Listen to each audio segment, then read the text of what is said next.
students that are realizing that a system built to divide, impoverish, and destroy us cannot stand if we do it. All right? It's kind of basic mathematics. If you hear me, could you feel me, could you free me? Wonder if I made a difference or made a difference. But that we are the difference. We ain't got no code to decipher. Brother, I would never call you trife. You my brother, though they knife and fork our meals, then cop the silly feels. Yep, it's slimy, kinda grimy, miscalculated the timing. But you can plagiarize something in the skies and think we have no eyes to see something real as we. This is seriously who we be. See, this here is true indeed, the real deal, thoroughbred, like collard greens and cornbread. Can't recite what's never said, purpose keeps us fed. Real man, this is Grand A, hope fed. But still, you are my brother, above you there's no other. Blood or something other, more like what the blood covers. Man, no matter what they say, we good over this way. This is positivity in the making, helping brothers to break through. Without breaking, without breaking, without breaking, without breaking.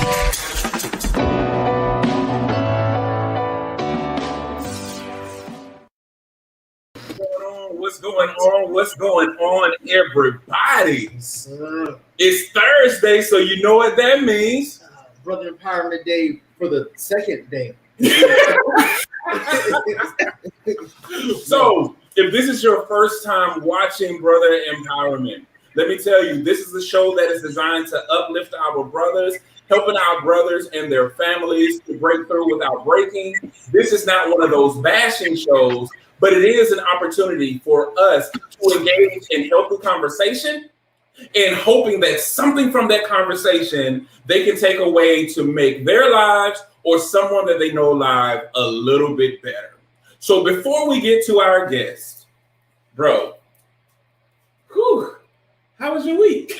Look, this week has been frantic, and that's not even including all the stuff that we've been having going on. But now this week we'll start off pretty frantic, but it has really come to a nice, smooth, steady, ride. So the weather has been great this week, which I am very much thankful for because I am a summer baby. I am a hot person. Man, if the sun is out, I'm out. Like, that's just me. So with the weather being nice, like I've been out, not too much, but cruising a little bit, this week. But no, other than that, it's been busy, bro. We just finished something earlier today with Critical Conversations. Yeah. We actually had a triple header, but we had a double whammy of Brother Empowerment yesterday, and then we're on today. So it's been it's been a lot going on, bro, but it has been very fulfilling, though. I mean, stuff has been going pretty okay at work. I had an annual evaluation today that went pretty well, which I'm happy about, because I have a new manager, and so I know how that was going. $20. I can let you owe 20 cents. So I know about $20. But no, this week has been really dope, bro, especially with all the connecting we've been doing. So how about you, man? Well, you already said it. This week has been extremely busy, man. Yeah. We still have the class going on. Mm-hmm. So we had love advocacy training on Monday, town hall meeting on Tuesday, spoke at MetLife on Wednesday, right? Then spoke at the Black Network Expo on Wednesday. Yeah.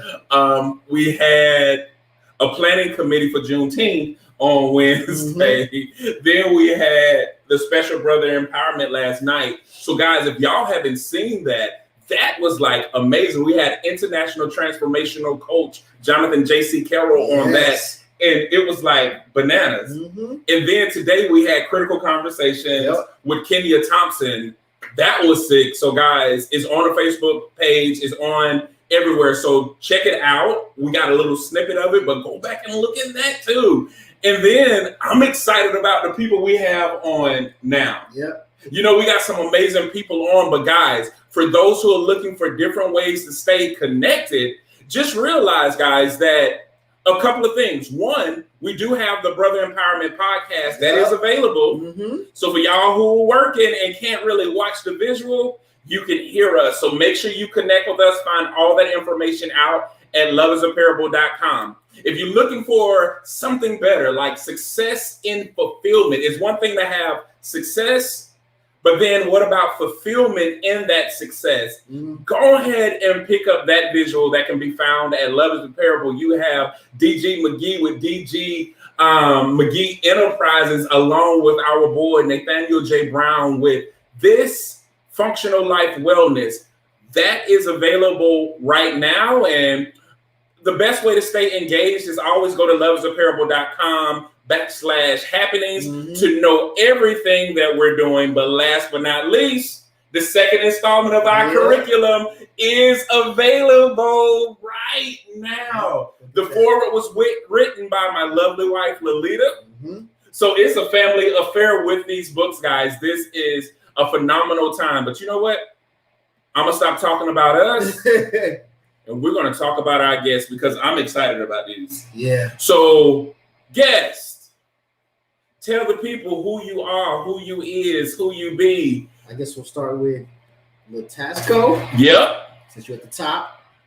You got to unmute LaTasco. Hi, everyone. My name is LaTasco.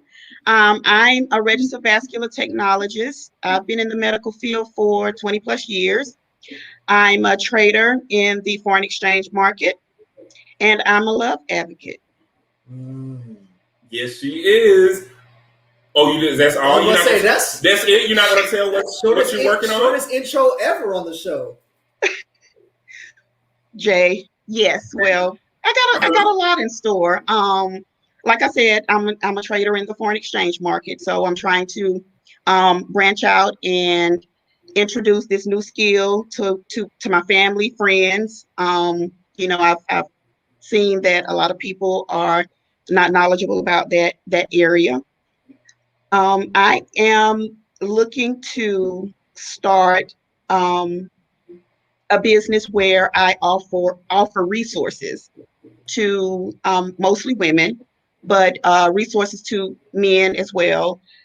When it just comes to anything, you know, divorce, marriage, when you need assistance, I just want to be that liaison between, you know, that person and whatever they're looking for. You know, I've come to notice that sometimes people don't get what they need because they don't know.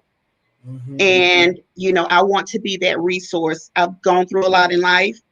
I know a lot of people. So I just want to be that liaison between, you know, what someone needs and them getting it. That's better. So Yogii with the 2 eyes.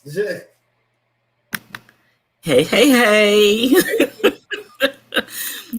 Everybody calls me Yogii with 2 eyes. My name is Yolanda Barnes. I am a all-around creative spoken word artist, author, photographer, graphic designer, you name it, I do it, have done it, will try it once, and maybe again. It just depends. We'll see. That's what's up. Oh, come on, Mr. Webb, tell the people. Y'all can unmute now, by the way. Y'all good. Hey, everybody. My name is Maurice Webb. I am as Jay calls me, a serial entrepreneur. I've never given myself that title, but I guess that's what I am. I have multiple businesses, and one of which we are in the construction industry. And that's not my true passion, but that's where we're able to put food on the table. And also our second business is working with fathers as we equip fathers to be 21st century equipped to handle our children in the current state of things. I'm a former certified parent. Me and my wife, we worked as house parents. And from that training, we are etching out our own training to work more specifically with our community, to make sure that our community is getting all the tools that they need to be successful. From that led my really just deep passion for men, which I'm kind of branching into more of just a coaching space with our brothers, and not doing that necessarily publicly right now, but privately I'm working with about 7 dads to help them just to become better. I find myself growing when I'm held accountable to other people. So I grow as I'm accountable to someone else, because if I know I've got to look out for you, then I don't want to show up incorrect.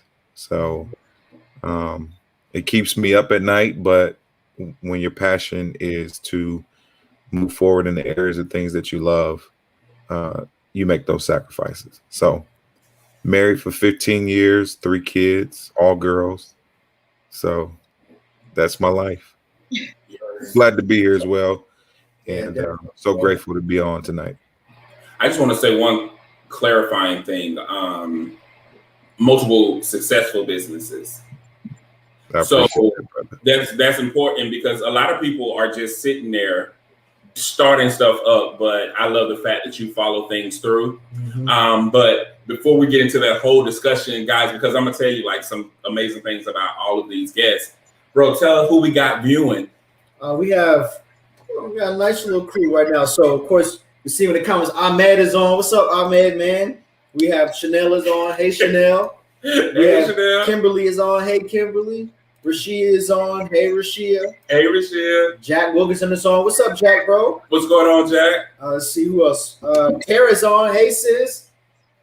Hey, sis. So, if you're viewing, leave a comment. Yeah, if you're viewing, show us a comment or give us a comment so we can shout you out. Excuse me.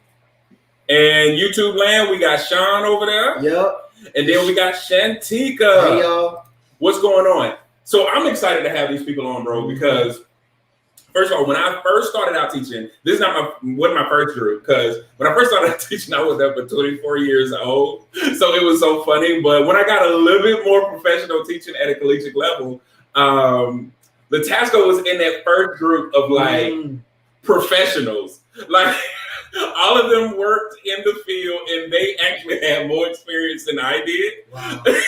And she was my former student, and I don't know how she learned from me, but she claims that she does. I don't know what that is about, but because I probably was like 27, maybe. But she was one of my first students, and we just stayed in contact. I think we first connected off the fact that we're both from Georgia, from those who are from. But she's doing a lot of great things, and she has a remarkable testimony. Man, I can't wait that she shared the power that she has. And Yogii, we met at Sister Pour Into Me conference, because she was one of the poets, and I love poetry. Yep. And she walked around in some high heels, saying her poetry and talking to people. And I was like, this woman is so dope. Yep.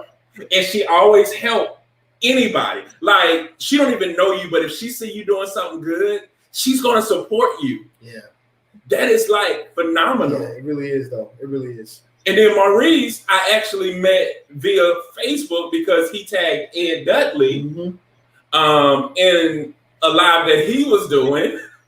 So I'm like, I need to check this dude out.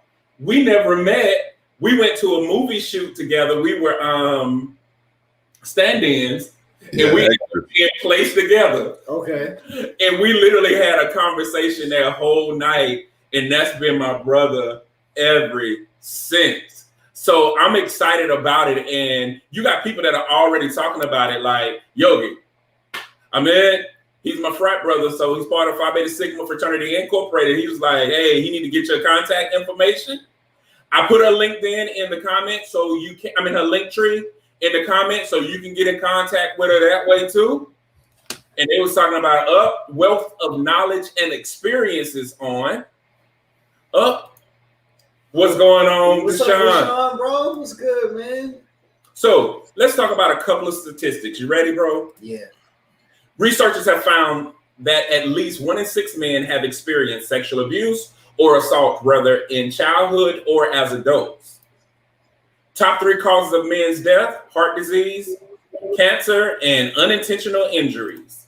We're dying by accident, y'all. Rape of males. The CDC study found that 1 in 71 men had been raped or suffered an attempt within their lifetime.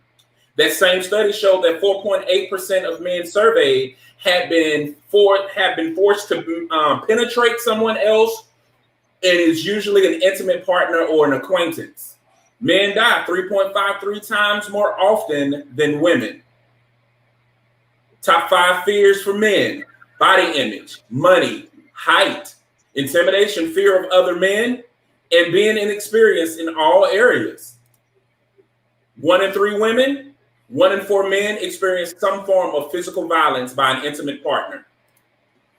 Teenage boys are 4 times more likely than girls to drop out of school and represent more than 75% of the children referred to special education. What are y'all thoughts? Wow. Yeah, wow. The three times more likely to die than women stood out to me for sure. Mm-hmm. I know we die faster, but I know it was 3 times more likely. Yep. Wow. What about you, Yogii? What you got? Our men are definitely affected in ways that they never speak about. Mm-hmm. So for them to even have these stats is amazing. Yeah. For them to be brave enough to say so is amazing. Yeah. But this is one of the reasons why personally, like, I don't like to touch men, because you never know what it could lead to. So it's just you never know. Yeah, I think it all ties in just from the way that I'm looking at it. As just from my experience, I see that we start our boys at a young age with, telling them not to feel, yeah, man, get a spanking, you better not cry. When they want to express themselves, it's a sign of, we teach them it's a sign of weakness. And I just say we in general, because, I've learned from that. So when you, and then as society, we put these stipulations on men where, they have to be the breadwinner, have to take care of the family, have to be, financially at a certain level, have to have all these things in order. I'm sure that causes stress. Well, with stress come cancer, come heart attacks, right? So let me go back. The molestation, it's not normalized, but you more frequently hear of women being molested. So when a man come forth and say that they've been touched, once again, a sign of weakness, or, they probably think that, they'll be labeled. I'm blessed and fortunate to have friends who have confided in me about that in their lives, and it's shaped the way they are now, but once again, not to jump the subject, I think that it's a domino effect. You're taught to not show signs of weakness. You're taught to carry the load. Once again, that causes stress, which causes cancer, which causes heart attacks, which in turn cause accidents. Stress, not thinking well, not in a good mental place, cause accidents. So I just see like a domino effect with that. Definitely. Yeah. We call little boys little man. Mm-hmm. Yeah. And that's exactly why we have this show, because we want to normalize being normal, and realizing that we had a guest on the show a long time ago, Malika. She said something that kind of rocked me and Cordell. She said, we have prepared men for masculinity, but we didn't prepare them for humanity. Yeah. And that stayed with us, and we wanted to we actually said that day that we're going to make sure that men know that they're human too. Mm-hmm. They're not just a service. They're not just what they can do for someone. They're not what they can provide, but they are human, and they have feelings and emotions, and they go through a lot of the same things that women go through, and no one really gives that a voice or attention. But you're about to say something, Yogi. I didn't mean to cut you off. Oh, no. With you saying that, the first thing that came to my mind was how when the right woman is with a man who can be himself, we find out there's so many dynamics to a Black man. Mm-hmm. If he's comfortable with you, he will open up about everything. He will be goofy. He will be everything he is not with everybody else. Mm-hmm. And a lot of times it takes us to unlock it, because they don't show the rest of the world that. They never will, because they have that exterior. And then I was thinking about Elijah McClain, who said, "I'm just different." Mm-hmm. A lot of times, a lot of Black men are just as different as he was. Mm-hmm. Seen as different. It's not that you're actually different. It's just that you don't do the stereotypical Black male things. Mm-hmm. That you don't subscribe to those things. And so now you're different. But a lot of men don't open up like that unless they're fully comfortable with you. Yeah. Yep. I agree. You know, I think a couple of things come to mind for me is, you know, at the point of our lives as young boys, when we're highly influential, when we behave by what we see, that's typically, if you're not careful, that's when we see the worst behaviors, the domestic violence, the inappropriate sexual stuff. Because as a child, you know, you're in a very vulnerable place, and there's no one there to protect you sometimes. I grew up where I stayed with a lot of cousins, mm-hmm. and my older cousin worked third shift, so she would sleep in the middle of the day while the kids were playing. And you get curious. Mm-hmm. You start, you know, wanting to touch a little, you know, oh, that feels a little bit different than just play taps. Mm-hmm. And that leads to a curious mind. And now you're exposed to something that you're not supposed to feel yet. And so you kind of have this, you don't know how to cry, especially as young boys, when you really feel something that's suppressed. But then you're exposed to inappropriate touch, and that's celebrated in certain, you know, the big cousins celebrate right. that. Mm-hmm. And so you're all kind of twisted from the jump. And this is not every child, but this was my experience. I'm sharing my story. And I didn't even know that I had experienced that type of violation. Because nobody tells you. It was cool. It was like, you know, Lil Cuz got his first experience with an older woman. Mm-hmm. And I remember this girl who lived next door. Her mom and my mother were good friends, so she would babysit me. And we were playing hide and go seek one day, and she touched my private. Mm-hmm. I was 8. And I didn't tell nobody. And I was confused because she was 16. So I didn't know so I held that for years, you know, and not until I got married till I even talked about it, because who do you talk to about it? Mm-hmm. You know, you don't know if you could talk to the teacher. The teacher might tell, you might get in trouble. And so all of that plays into who we become.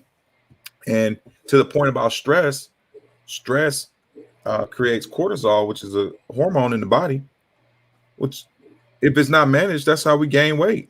You gain weight, now you're obese, blood pressure's high, cholesterol, all of these different health problems start to set in early, very early in life.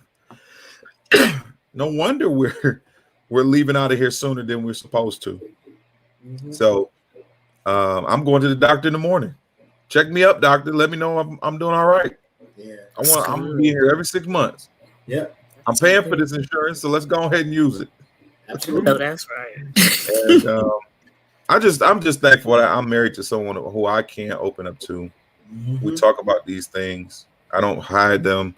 I don't have to walk around as two different people. But I do have a sense of sadness about a lot of brothers who have to wear this cape 24 hours a day, because it's hard, because we're not designed that way. You know, we're not designed to be on all the time, and it's tiring. You know, I tried it for a little while, and God was like, "No, bro, I didn't make you that way." And I was like, "You know what? You're right. Let me listen."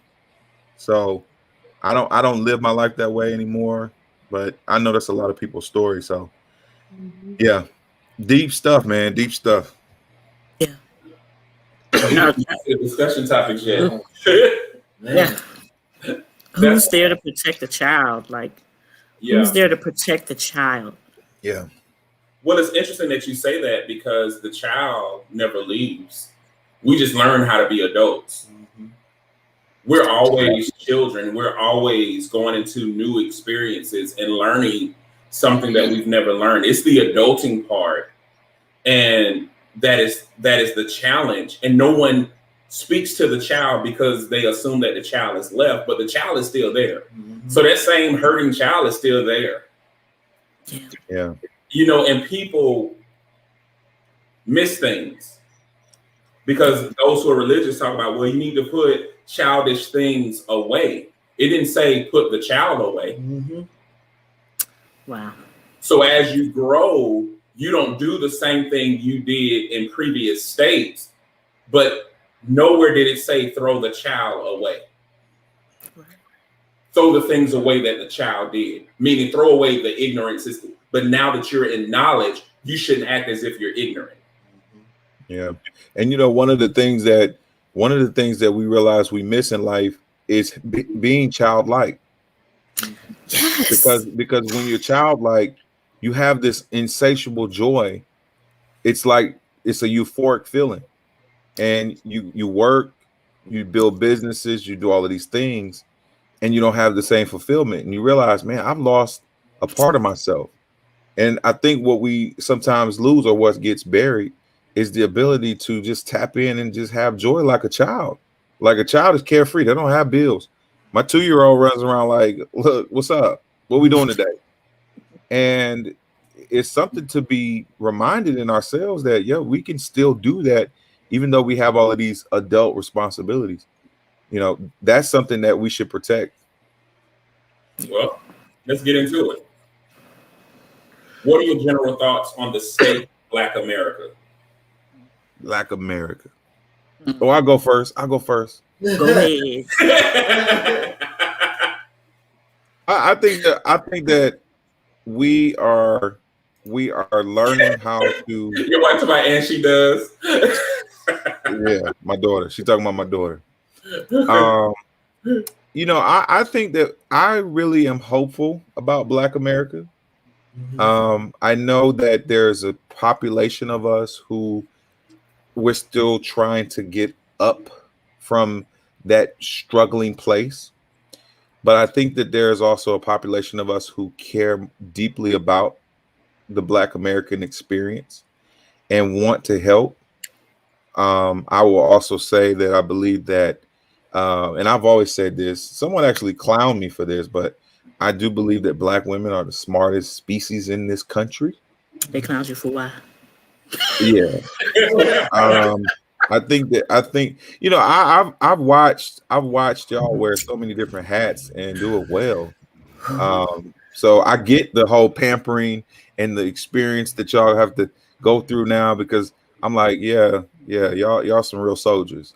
So I think that we are on a really strong path towards change, not just because of all of the racial stuff we've been dealing with. That some of that will go away until the next person dies, unfortunately. But I do believe that we are getting a sense of our own worth. We're not just talking about Black history from a sense of slavery, but from a sense of invention and creation. So I see a lot of hope and faith and growth from the things that we're experiencing right now. Yeah, man, I already said thank you for that. No problem. Which you about to go, Yogii or LaTasco? I was thinking about that today, actually, because I was listening to a lot of different people that were giving a workshop and talking about Black America, and it's a great divide.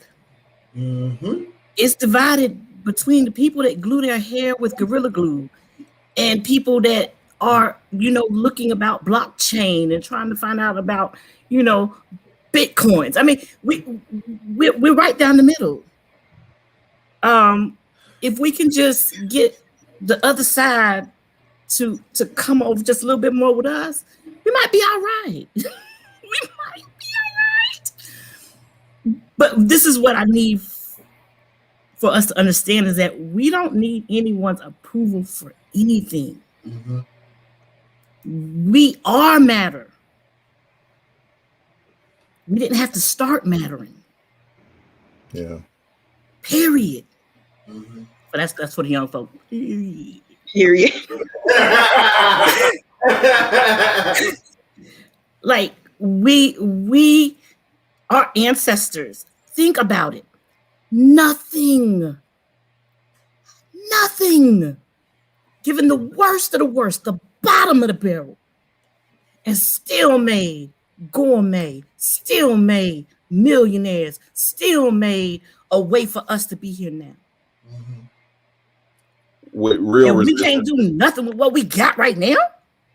The best we can do is Gorilla Glue our hair. The best we can do is, man, please. It has to be no on the fence with this. It has to be, we don't need your approval. We never did. You're mad at our audacity to make it even when you don't want us to. Period. We have done it time and time again in every era. It has been proven that give us the worst, we will make the best. And then when we make our best, you destroy our best and we start again. So now, what do we do? And Yogii to Get everybody, we get everybody on the same page. If we could just get on the same page in the same book, it'd be great. Yeah. If we could do that, if we can stop trying to prove that we've got enough money to be in the same places as you and just be in the places that we create. We create it all anyway. We TikTok famous anyway. They come get our stuff that we create anyway. So why we give it to them? It is more about us realizing we are amazing, beyond amazing, and living and loving that every day like we mean it. Because when we stop asking for them to give us something, we'll have what we're supposed to have and then some. I'm sorry. Nope, it's okay. Okay. But to piggyback on what you were saying, we have to go back and get them. When we advance, we have to go back and get the ones who haven't. We get, and not saying this is for everybody, just generalized speaking, when we get in a certain circle, we advance, we forget about the ones we left behind. The saying, don't forget where you come from. I think some of us do. So let's use the Gorilla Glue girl as an example. Go ahead. She probably didn't know. She probably didn't have the means. She probably used what she had. Mm-hmm. You know, she couldn't afford to go to the hair store and get her some, you know, some eco gel. You know, she used what she had. I mean, unfortunately, you know, but, you know, but we have to go back. For instance, my field of work is hardly any African Americans in my field of work. When I tell people what I do, they're like, what is that? Mm-hmm. So I have to educate people. And when I realized I was the only Black in my class when I graduated, I was the president of my class, but I was the only Black in my class when I graduated. I looked around me, my first day of class, it was 25 students. It was me and 3 other Black. And I was like, something is wrong. So, you know, just along the way, I try to tell people what I do because, you know, my field is very much needed and I'm comfortable financially, you know, but people don't know about it. Yeah. So I try to educate. That's kind of, you know, that's just what I do. And I go back home, you know, talk to, you know, my daughter's friends, talk to my sister friends, talk to my brother friends, because I'm older than them, you know, to let them know what I do. You know, we can't forget where we come from. And I think sometimes we do, and that's how we get left behind. That's the reason why we're not on the same page. You know, some of us need a little help. Yeah. Yeah, that's very powerful what you said. And I will say, before I give my answer of my state of the thoughts, I will say that it's concerning, I don't know the woman's name, the Gorilla Glue woman, as we're calling her. In a sense, LaTasco, someone in that instance with that particular issue, someone did go back for her because when those non-Black doctors said they could not get out of her hair, a Black doctor who was from Nigeria created a solution and had her flown out to where he was and got that out of her hair and saved her hair. That's right. You know, and so I think that is a perfect example of what you're talking about. When everyone else said we can't help you, you're gonna have to live with that decision. This brother said, I got you. Yep. You know, so as far as my general thoughts on the state of Black America, I think that, and I got to big up millennials here because everyone up until before this time, you know, people was always talking about millennials, they how they this and they that. Millennials have, along with social media, have helped usher in a time for Black America where we are at a period of self-discovery, rediscovery, and a period of really just writing our own story. You know, so there's a lot of positivity going on right now for probably the first time I can remember in my lifetime being Black with nothing mixed in, with just being Black is cool as hell. It's amazing. Exploring all the things that Blackness has within it is the wave.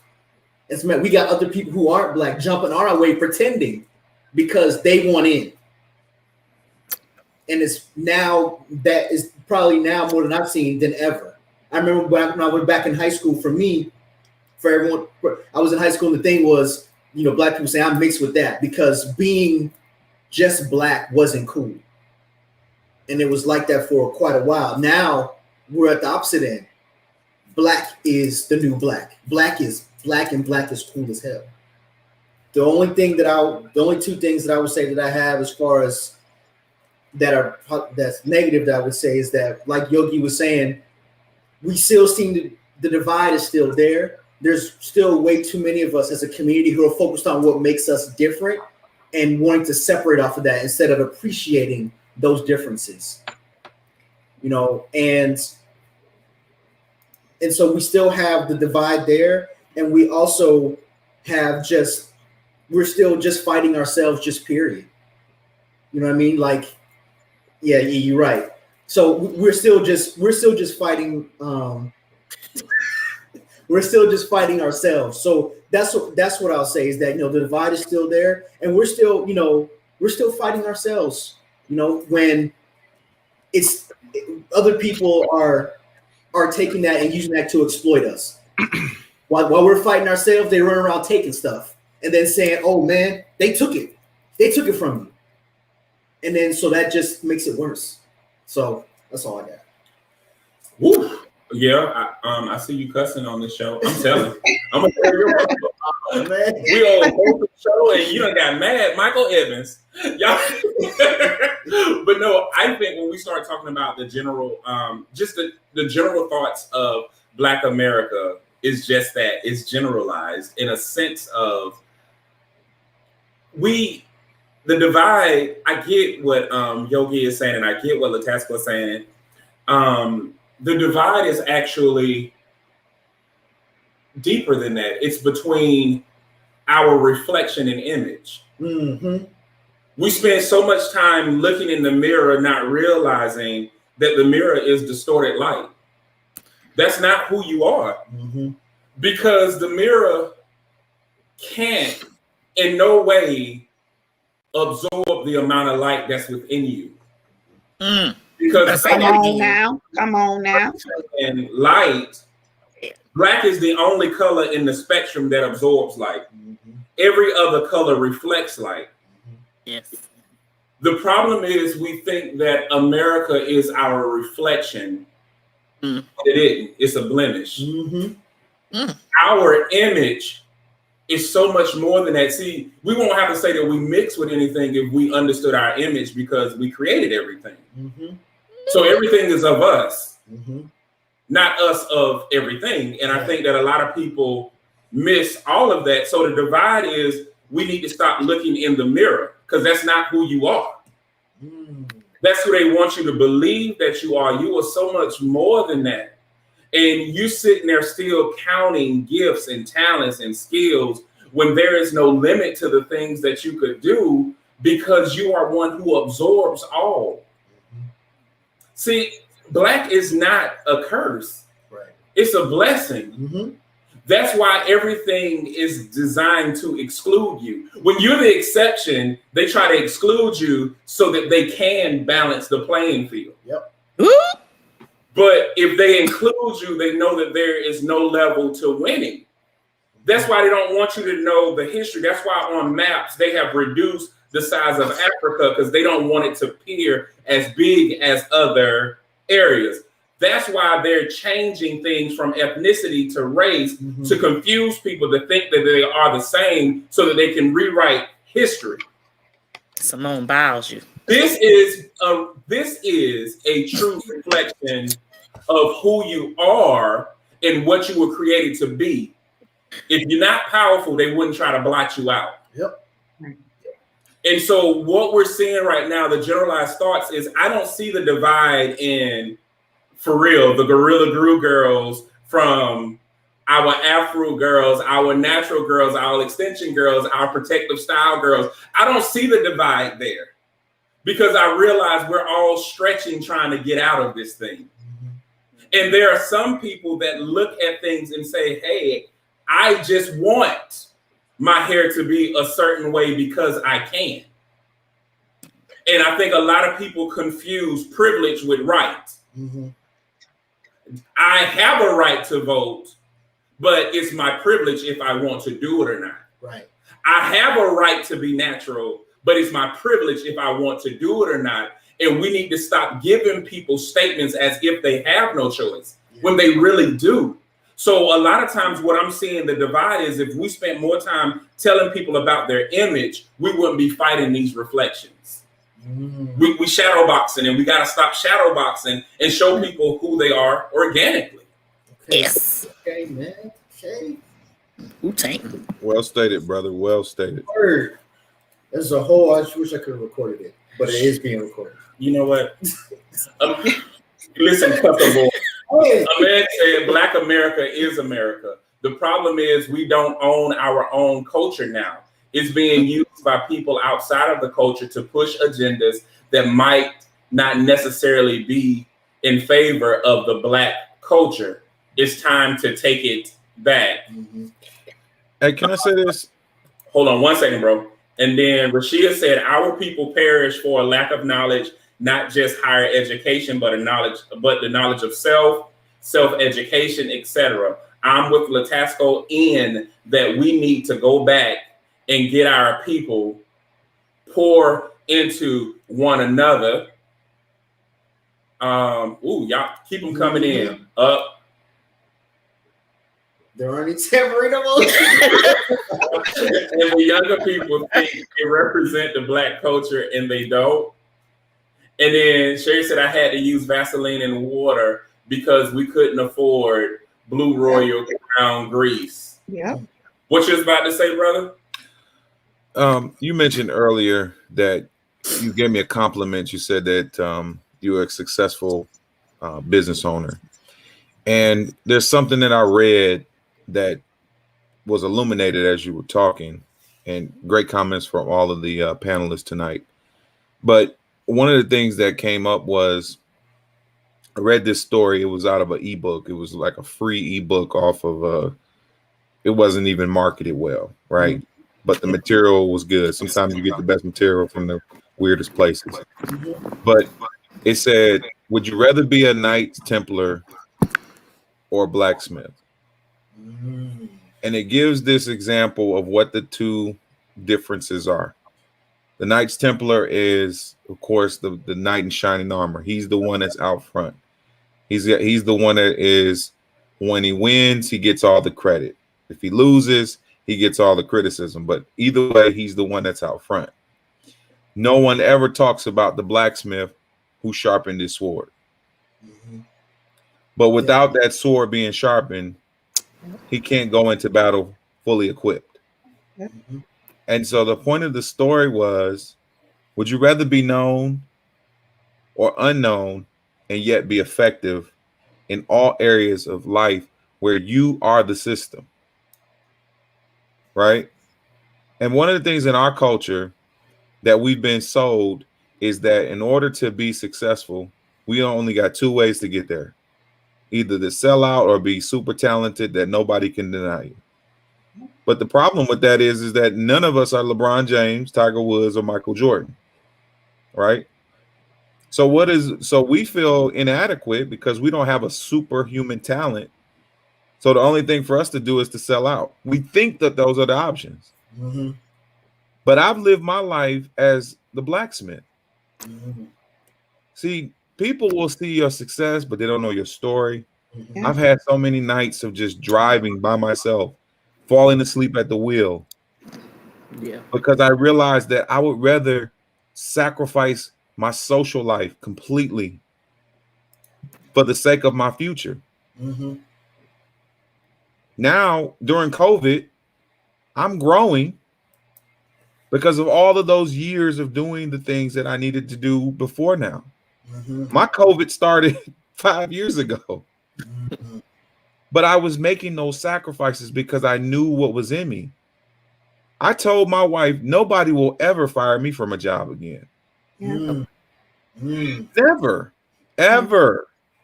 I recruited her from her job because I said, with all of the education, experience, and talents that you have, they will never pay you what you're worth. Give me 6 months. I'll pull you off that job. If she's still watching, she can testify. She works 12 hours a week and makes way more money than working for Duke University. Supposed to be the most prestigious institution in North Carolina. Don't pay their people jack. So all I want to say is that you don't have to be popular in order to be effective. Some of the most powerful people in the world, you will never ever know them until they're gone. And somebody's writing their story. And Miles Monroe said it best. He said, don't let the tombstone tell your story. Let the purpose and life that you've lived tell the story for you. Because when you have purpose, people ain't got no choice but to write you into history.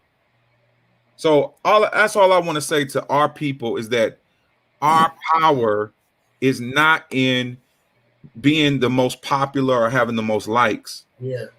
It's in our value in who we sink ourselves into and learn who we are. See, some of us don't want to know the truth about ourselves because it's going to force us to give up that comfortable place. I like myself now because I know who I am. Yeah. I like being me. I like being me by myself. And if we hanging out, people are struggling. I don't know what we're gonna do. We can't hang out. Man, I'm cool. I'm cool if you invite me, and I'm cool if I'm by myself. But either way, I'm not selling out to anybody because I know who I am. I'm the blacksmith, baby. Yeah. I'm back there sharpening my sword, getting ready for the next battle. So that's how I look at it. Yeah. And I think what people don't realize is that there are levels to making everything work. Literally from the homeless guy to the president of the United States, there are levels. Everybody have their job at each level. Right? We may not be, like you say, the Michael Jordan or the LeBron James. You know, we may remain at the mediocre guy because we're needed in that spot. And I think that's where we go wrong, is we think we have to be, like you said, in the limelight, you know, popular, famous, and we don't. That may not be where we need to be.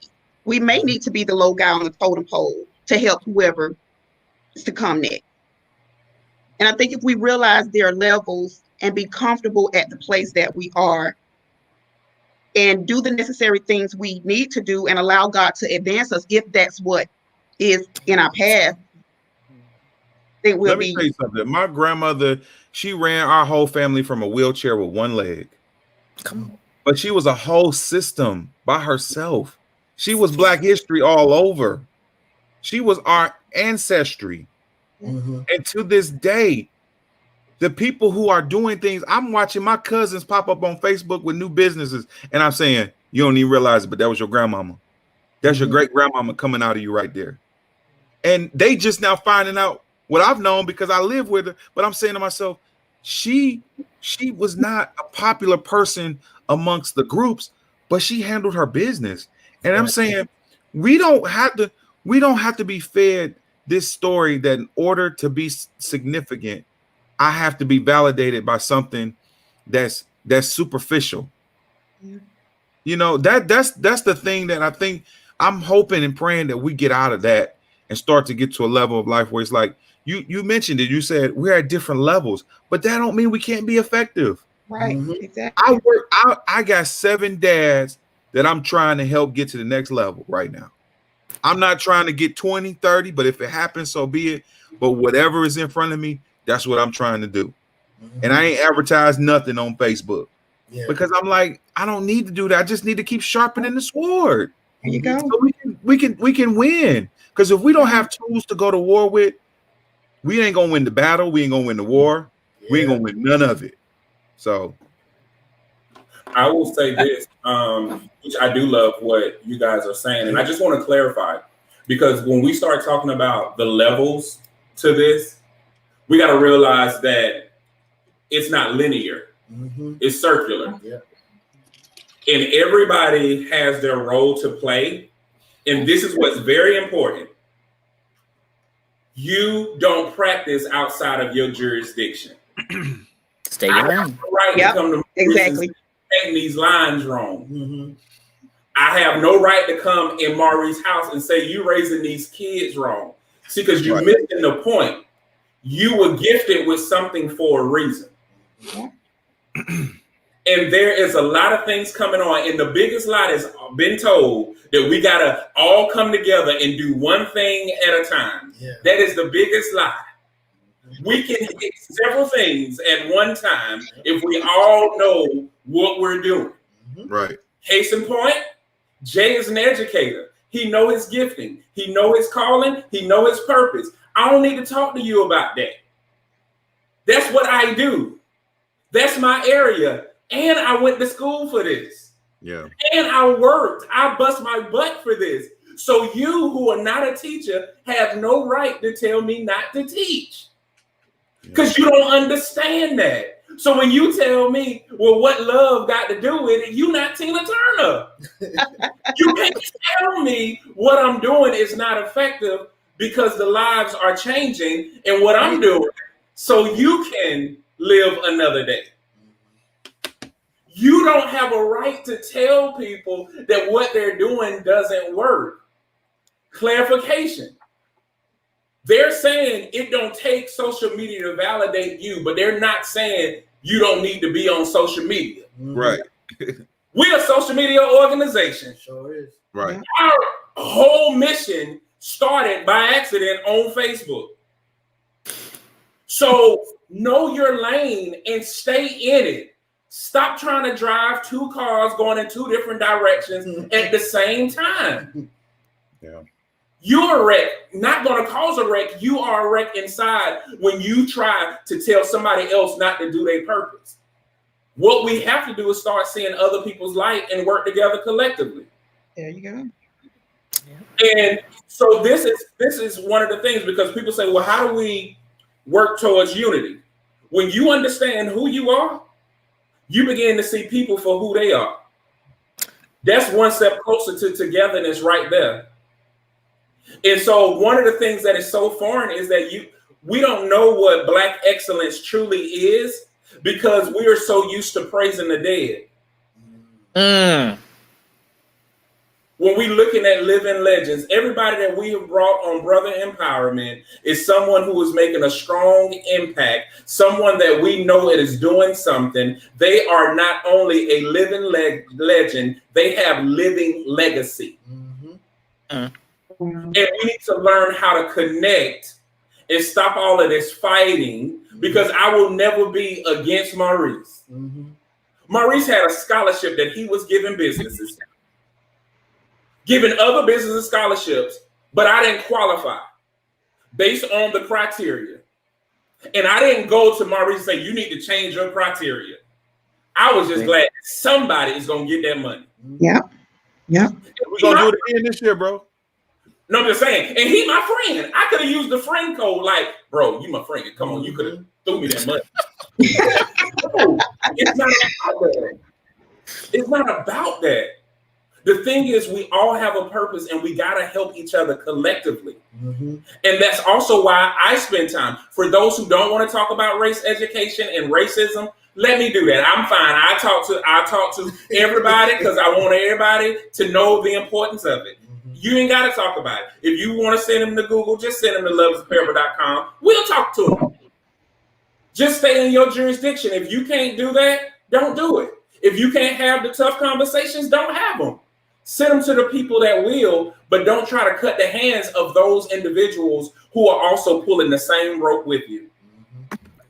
Freedom looks different and freedom is available, but you got to acquire it. Don't sit there and wait for freedom to come on your door. Freedom is there and it's within every person that you see. Right now, you're mad at somebody. You're not talking to somebody for something that is so stupid. I'm telling you it's stupid. Because is it worth dying for? Then it's stupid. And that's an opportunity to build a bridge and you want to be a dam. Y'all better look for reasons to come together. Y'all better look for reasons to come together. Look. We're gonna have to do a round two with y'all. I don't know why I put all you people together. And look, I think it's important to understand. One of the things that we're just now getting is we're learning to be tribal.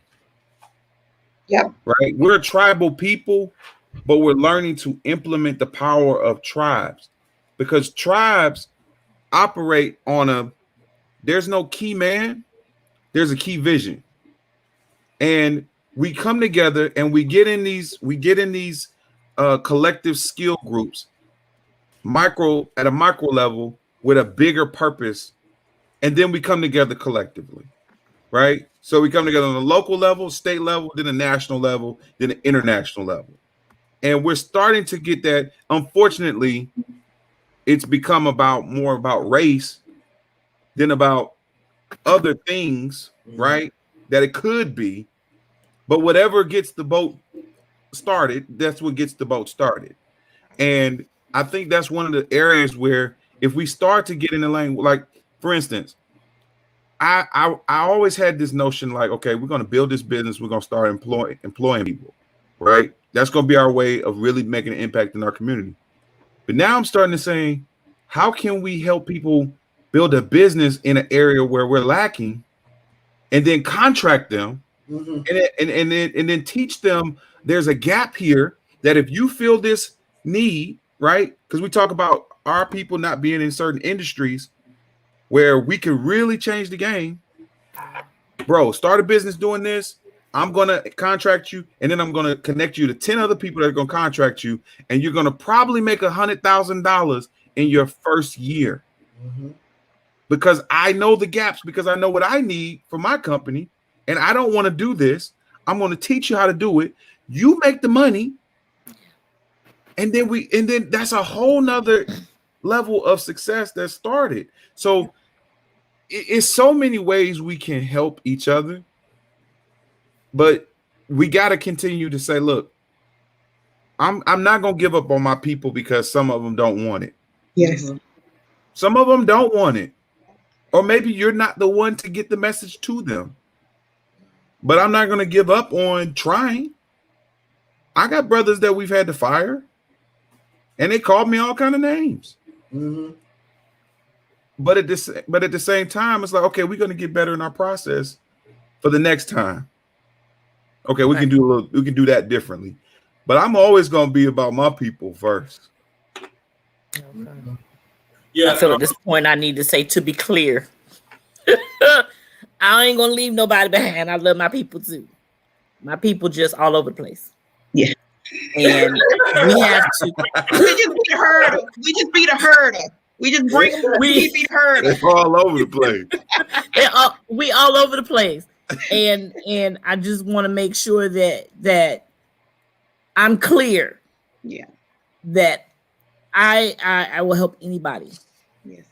But you gotta want it. You do.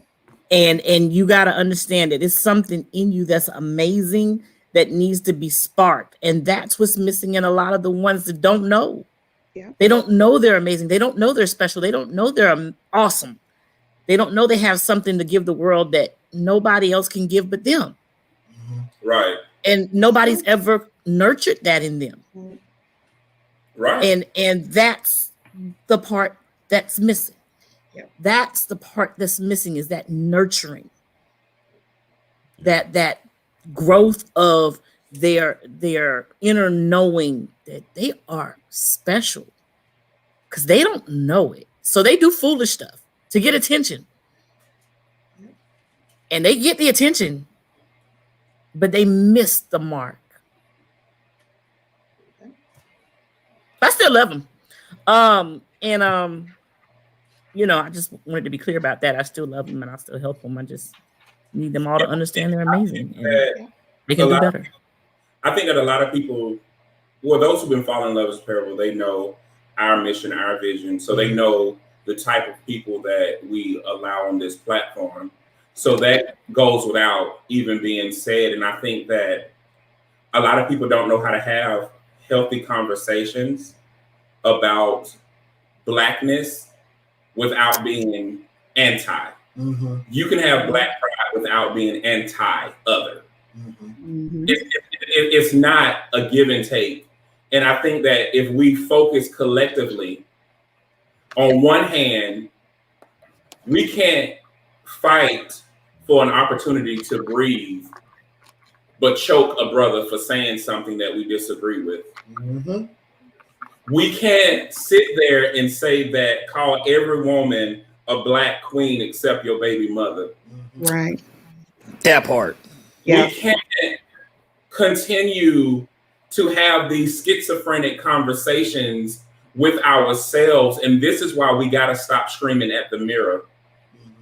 It's not enough light. It's not enough light. And that's why I will continue to fight for all of us and help people uncover their core. Nipsey Hussle said it best. We are not the cause, we are the effect. And I want you to be able to see that who you believe you are right now is a response to everything that you've been through. We want to take you away from being just a response, being just a reaction to the things that have happened, and return to your core. So I agree with LaTasco in that regard when she said that we forgot who we are and we need to go back. You need to go back to the root of you and uncover and spring forth that. And you will see, once you see the value of you, you'll know your worth. So you won't compromise your worth with things that are worthless. Mm-hmm. Yeah. Yes. So we just got to get to that place. Guys, we got to get y'all back. Just to, we made out for this one discussion topic. I think we did two. No, we didn't. This is the one. They started at the statistics. Right. Them people. You're right. And this is your fault. You supposed to be over this. You can't have me to have all these amazing people on one show. You know what? By the time it's your fault. Why? You had already. This your jurisdiction. You already told them there's gonna be up here. I can't. But you could have said yes. You could have said it. You'd be like, Jay, I don't think this is good. This is too much power. So you was gonna tell you they can't be up here? No, you were to tell them. Your jurisdiction. No. Never break that. Y'all are arguing for real. Yeah.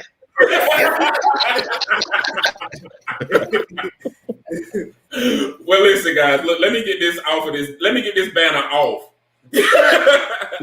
This is an opportunity, what we call positive brother shout out. Woo! We give you an opportunity to shout out those brothers who are making positive contributions within your community that normally don't get the recognition or the shine that they deserve. And I couldn't even go through all these comments. Y'all got a lot of people supporting. Just ignore Sherry. I'm gonna say Sherry and Laura. They having a whole argument between themselves. That's real life and on our social media. Yep. So, Yogii Squads, please start off this positive brother shout out. We're gonna have to get y'all back. Y'all coming back? Yeah. We coming back. I'll be back. Let's do it. Yes. Yes. Well, tell them they can come back. Y'all coming back again.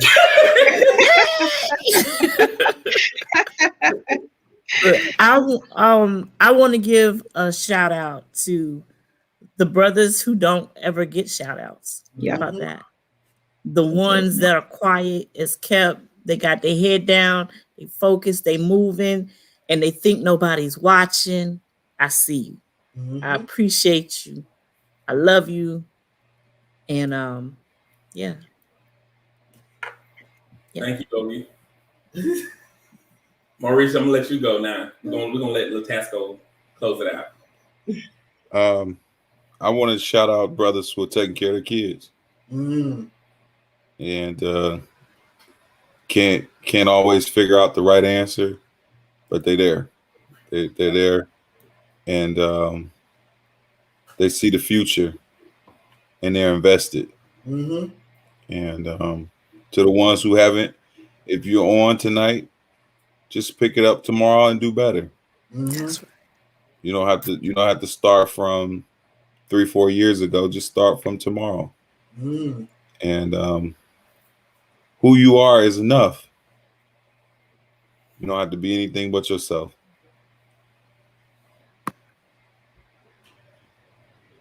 LaTasco. Okay. I was gonna say the same exact thing that Yogii said. But I also want to shout out to the men who are trying, who wake up every day and it's a struggle to be who you are. Continue to fight. It's an uphill battle, but you will make it. Just stay consistent, stay patient, and you'll get there.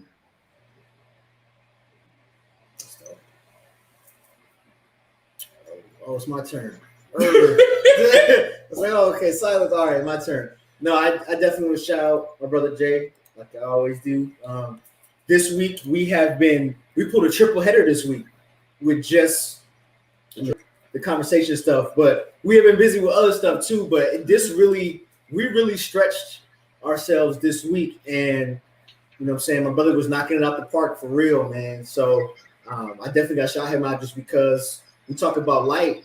My brother's light shines super bright. I wonder how I stand next to him and sometimes we don't, you know what I'm saying, get incinerated. But no, I just want to shout out, man, just because this week has been a heck of a week, and you know what I'm saying, we just been pushing through it. And this has been these kind of conversations, these kind of episodes are what it's all about. This is what we envisioned when we first started Brother Empowerment together. You know, we didn't know what was going to happen, but this is what we envisioned. We just didn't really know what it was going to look like when we first started. So I got to shout out my bro Jay. I will echo Yogii and LaTasco statements about brothers who don't get shouted out. You know, I say often that there are brothers out there who are really stepping and doing and creating change and being the change they want to see, but they're not looking for a camera or looking for somebody to hold a microphone to their face so they can big themselves up. They're not looking for anybody's accolades or anybody's attaboys or none of that. They're just doing the work because that's what they feel moved to do. So I want to shout those brothers out because those are really positive brothers. I'm going to shout out Maurice, you know, coming on, you know what I'm saying? Really just doing his thing. It was a pleasure, brother. I want to shout out all the other brothers who are on the live with us today. You know, Ahmed, you know, Elijah, you know, Ricky, Roderick, like all y'all brothers. We love y'all and love the support, man. For real, we're definitely building. And last two things, I want to shout out, you know, brothers that are really, actually just one. I want to shout out brothers that are having the tough conversations with people, whether it be to release people or to mend a relationship or just really for their own, you know, personal peace of mind. I want to shout those brothers out because those things, you know, those are the things, the battles that men fight that people don't know about because either they don't tell anybody or no one's really looking at them and listening to what their body is saying, what their mind is saying, and not just the words. So I'm gonna shout those brothers out because that is positivity, that's strength, you know. So yeah. And Jay, thank you. Thank you for what you're doing. This is amazing. Yes, it is. This is amazing. I appreciate everything you're doing. You're touching so many lives. You're helping so many people. And while doing that, you're continuing to heal yourself. Mm. That's right. Yeah. You know, a lot of times we are helping other people while helping ourselves. Yeah. And that's huge when you can step up and tell a story like yours and continue to help others while you're doing it. I thank you for that. Yeah. Well stated. Well stated. Yeah. And LaTasco, man, I know you were definitely in the spirit because that's exactly what I was just thinking about. What people don't know is I've tried things every other way. I've been very successful in higher education, but it lacked fulfillment. And every time I was almost there, something happened and stopped it. But when the Heavenly Father told me about love is a parable, I said, if I'm going to do it, I'm going to do it 100% your way. And so being reminded this week and being connected to people like you all, it was worth it. And a lot of times, a lot of people don't realize that this is not about Jay. And that's what I tell people. Love is a Parable is not a Jay organization. It's a us, the collective we. And I'm just overwhelmed at this. So this is what I needed in this very moment. And I was just reminded of all of the wonderful people that I'm connected to. Because sometimes you do feel like it's an uphill battle. Sometimes you feel like your vision is too great. Come on. Sometimes you feel like you're alone. And this was what I needed. You're a blacksmith, bro. Yeah. You sharpen people. So all of the sacrifice, man, it's gonna show up in ways you won't even know. Okay. You don't even know who you inspire, man. Yeah. Your sacrifice is not in vain. God knows. So Just when you think it's not working, when you think I did all this and it's not working, you get that email, you get that phone call from somebody who tells you, thank you. Mm-hmm. You don't realize what you did for me, but you did XYZ. We live for those moments. Yeah. Yeah, would you do me a favor? Would you do us a poem out? Oh, yes. Oh man. Ooh.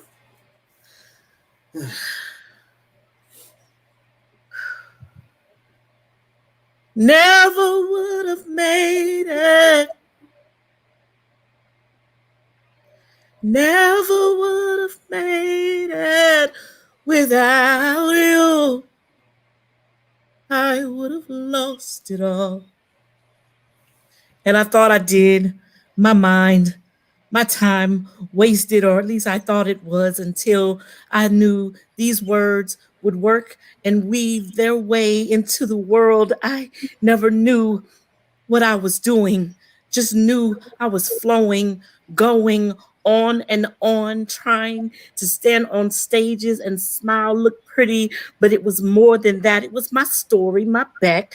It was the times that I put everything down to run for that thing, that glimmer of light, the thing that I thought that I wanted more than anything. I didn't understand that thing was changing me, that the light outside of me was inside of me. It was changing, growing, glowing me. It was the glow up for real. I never would have made it if I would have stand on stages waiting for applause. And y'all don't understand. I gave so much till I had nothing left to give, and gave even more than I had given. It's possible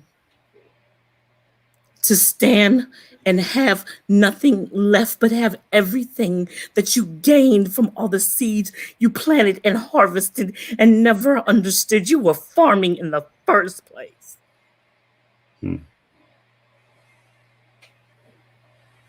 Just when you think the sun will set on what it is your heart's desire to be, God shows up whispering, reminding you he knows your heart's desire. He understands the fire. He placed it there. Your words were never wasted. He cares. He loves you. And you thought you never would have made it, but you were destined to.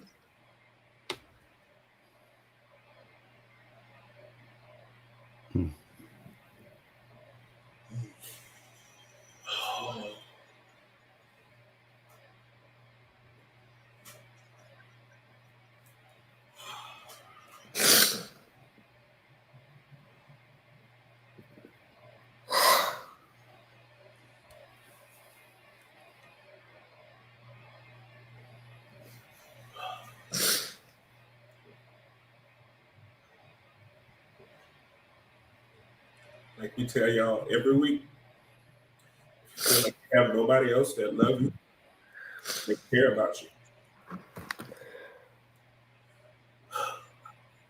You just met 5 people who do. Yeah. We'll see y'all next week. Love you guys. Love you too. Stay on, man.